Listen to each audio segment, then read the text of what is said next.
حضرت یوسف علیہ السلام کے قصے کو قرآن کریم کی سورہ یوسف میں بیان کیا گیا ہے، اور اس سورہ کی پہلی آیات میں اس قصے کو سب سے اچھا قصہ قرار دیا گیا ہے۔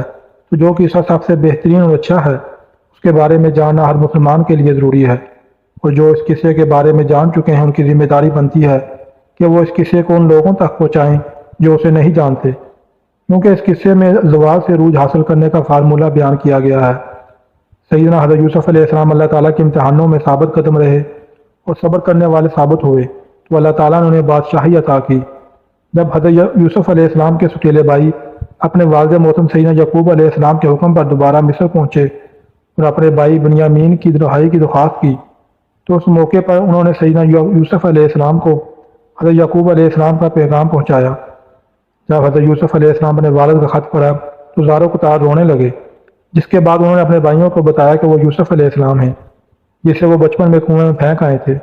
یہ سن کر ان کے بھائیوں نے ان سے معافی مانگی تو حضرت یوسف علیہ السلام نے انہیں معاف کر دیا اور اپنے بھائیوں سے کہا کہ اب تم لوگ میرا یہ کرتا لے کر گھر جاؤ اور ابا جان کے چہرے پر اس کو ڈال دو تو ان کی بینائی واپس آ جائے گی۔ تم سب لوگ سب گھر والوں کو ساتھ لے کر میرے پاس مصر آ جانا۔ یہ سن کر سیدنا یوسف علیہ السلام کا بڑا بھائی یہودا کہنے لگا کہ یہ کرتا میں لے کر جاؤں گا، کیونکہ یوسف علیہ السلام کا بکری کے خون سے رنگا کرتا میں ہی لے کے گیا تھا جس سے میرے باپ کو تکلیف ہوئی تھی۔ آج جب میں یہ کرتا لے کر جاؤں گا تو یقیناً وہ مجھ سے بہت خوش ہوں گے۔ یہودا یوسف علیہ السلام کا کرتا لے کر خوشی خوشی مصر سے کنعان کی طرف روانہ ہوا۔ حضرت یوسف علیہ السلام نے اپنے بھائیوں کے ساتھ اپنے والد اور سب خاندان کو لانے کے لیے 200 سواریاں بھی بھیجیں۔ یہودا جیسے ہی سیدنا یوسف علیہ السلام کا کرتا لے کر مصر سے کنعان کی طرف روانہ ہوا تو ادھر کنعان میں سیدنا یعقوب علیہ السلام کو اپنے لخت جگر اور جان سے پیارے بیٹے حضرت یوسف علیہ السلام کی خوشبو محسوس ہوئی۔ انہوں نے اپنے پوتوں سے اس کا ذکر کیا۔ اس بات کو قرآن کریم میں اللہ تعالیٰ نے ان الفاظ میں بیان کیا ہے کہ سیدنا یعقوب علیہ السلام کہنے لگے کہ اگر تم مجھے یہ نہ کہو کہ برا ستیا گیا ہے تو مجھے تو یوسف علیہ السلام کی خوشبو آ رہی ہے۔ تو حضرت یعقوب علیہ السلام کے پوتوں نے کہا آپ بھی اس پرانی بات سے پڑے ہوئے ہیں، بلا کہاں یوسف اور کہاں اس کی خوشبو۔ جب برادران یوسف ان کا کرتا لے کر گھر پہنچے، اپنے والد کے چہرے پر ڈالا تو ان کی آنکھیں درست ہو گئیں، ان کی روشنی واپس آ گئی، جس پر سیدنا یعقوب علیہ السلام نے کہا کیا میں نے تم سے نہیں کہا تھا کہ اللہ تعالیٰ کے بارے میں جتنا میں جانتا ہوں تم نہیں جانتے۔ پھر یعقوب علیہ السلام نے تہجد میں اللہ تعالیٰ سے اپنے بیٹوں کی معافی کی دعا کی، اور آپ کی دعا کی وجہ سے تمام برادران یوسف کی بخشش ہو گئی، اور اللہ تعالیٰ نے یہ خوشخبری سنائی کہ آپ کے بیٹوں کے گناہوں کو آپ کی دعاؤں سے معاف فرما دیا گیا ہے۔ پھر حضرت یعقوب علیہ السلام نے اپنے لخت جگر سیدنا یوسف علیہ السلام کی طرف مصر جانے کی تیاریاں شروع کیں۔ حضرت یعقوب علیہ السلام کے خاندان کے کل 72 یا 73 آدمی تھے جو مصر روانہ ہوئے۔ جب حضرت یعقوب علیہ السلام کا قافلہ مصر کے قریب پہنچا تو حضرت یوسف علیہ السلام ایک عظیم الشان جلوس کے ہمراہ آپ کے استقبال کے لیے آئے۔ اس جلوس کے دونوں طرف مصر کی عوام بادب کھڑی تھی۔ حضرت یعقوب علیہ السلام نے اپنے بیٹے یہودا سے پوچھا کیا یہ فرعون مصر کا لشکر ہے؟ تو یہودا نے کہا نہیں ابا حضور، یہ لشکر فرعون نہیں، یہ آپ کے بیٹے سیدنا یوسف علیہ السلام کا لشکر ہے جو آپ کے استقبال کے لیے آیا ہوا ہے۔ سیدنا یعقوب علیہ السلام اس بات پر حیران ہوئے۔ اتنے میں حضرت جبرائیل علیہ السلام تشریف لائے اور آپ نے حضرت سیدنا یعقوب علیہ السلام سے فرمایا کہ اے اللہ کے نبی، ذرا سر اٹھا کر آسمان کی طرف بھی دیکھیں، آپ کی خوشی میں شرکت کے لیے فرشتوں کا جمع و کثیر بھی حاضر ہے، اور ان میں وہ فرشتے بھی شامل ہیں جو آپ کے غم میں آپ کے ساتھ روتے رہے۔ اس کے بعد سیدنا یعقوب علیہ السلام اپنے فرزند حضرت یوسف علیہ السلام سے ملے۔ 40 سال بعد ہونے والی اس ملاقات نے باپ بیٹے کو آپ جیدہ کر دیا۔ دونوں دیر تک ایک دوسرے کے گلے لگے رہے۔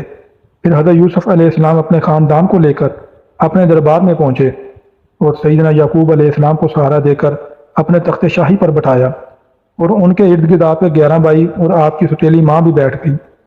اس کے بعد شاہی اداب کے احترام میں سب نے سیدنا یوسف علیہ السلام کے سامنے سجدہ کیا۔ تفسیر یوسف میں لکھا ہے یہ سجدہ تحید تھا جو اس وقت جائز تھا۔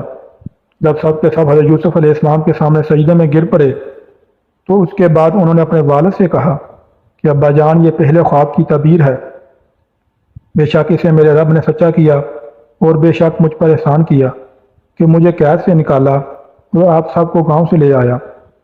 اس کے بعد شیطان نے مجھ میں اور میرے بھائیوں میں ناچاکی کرا دی۔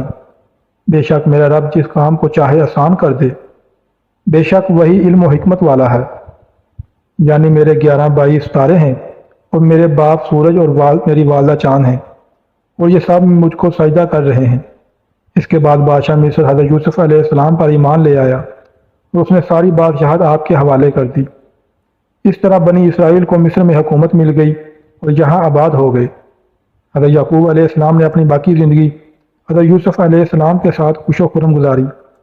سیدنا یعقوب علیہ السلام تقریباً 24 سال تک مصر میں رہے، پھر ان کی وفات ہو گئی، جس کے بعد حضرت یوسف علیہ السلام نے انہیں ان کی وصیت کے مطابق فلسطین میں دفن کیا۔ حضرت یعقوب علیہ السلام کی وفات کے بعد حضرت یوسف علیہ السلام نے مزید 23 سال مصر پر حکومت کی۔ آپ نے 120 سال کی عمر پائی۔ سیدنا یوسف علیہ السلام کے وصال کے بعد ان کی تدفین پر ان کے چاہنے والوں میں اختلاف پیدا ہو گیا۔ مصر کی عوام کا آپ کی محبت میں یہ عالم تھا کہ ہر کوئی چاہتا تھا کہ حضرت یوسف علیہ السلام کو ان کے محلے میں دفن کیا جائے تاکہ ان کے محلے میں خیر و برکت رہے۔ آخر میں اہلیان مصر اس بات پر راضی ہو گئے کہ آپ کو دریائے نیل میں دفن کیا جائے تاکہ دریا کا پانی آپ کی قبر مبارک کو چھو کر گزرے اور تمام مصر والے اس سے برکت حاصل کریں۔ اس لیے آپ کے جسم مبارک کو سنگ مرمر کے صندوق میں بند کر کے دریائے نیل میں دفن کر دیا گیا۔ پھر 400 سال بعد حضرت موسیٰ علیہ السلام کے زمانے میں جب اللہ تعالیٰ نے بنی اسرائیل کو حضرت موسیٰ علیہ السلام کی قیادت میں مصر چھوڑنے کا حکم دیا تو سیدنا موسیٰ علیہ السلام کو حضرت یوسف علیہ السلام کی میت بھی اپنے ساتھ لے جانے کا حکم دیا، جس پر حضرت موسیٰ علیہ السلام ان کا تابوت دریائے نیل سے نکال کر اپنے ساتھ فلسطین لے گئے، جہاں سیدنا یوسف علیہ السلام کے تابوت کو حضرت اسحاق علیہ السلام اور حضرت یعقوب علیہ السلام کے برابر میں دفن کیا گیا۔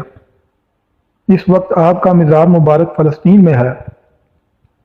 یہ تھا وہ قصہ جس کو اللہ تعالیٰ نے احسن القصص کہا ہے۔ بے شک